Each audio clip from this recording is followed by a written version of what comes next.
when I was preteen, I had asked my parents why why don't we see miracles today?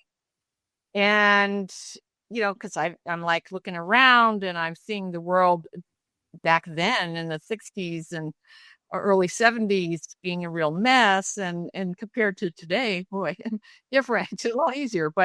Um but I it was like, we need the supernatural.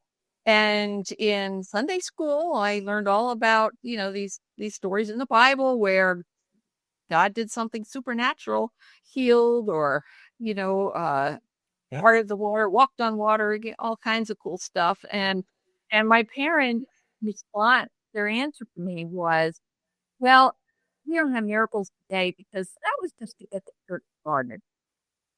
And I'm thinking something's not right about that. We still need miracles today.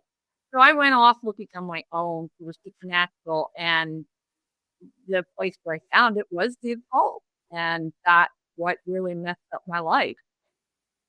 So finally, a friend, after I was a newlywed, a friend told me about his Catholic faith, and that the Eucharist, the communion, I was used to communion services where I felt close to Jesus during it.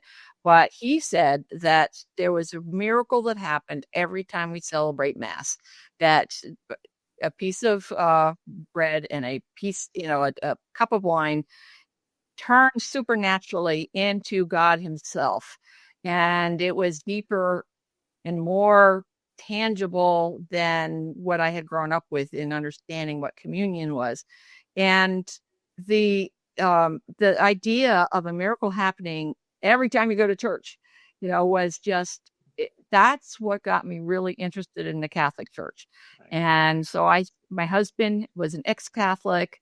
And so we began exploring, going to Catholic church to see if this is where we felt like we could fill the holes that we were aware of in our lives, in our hearts.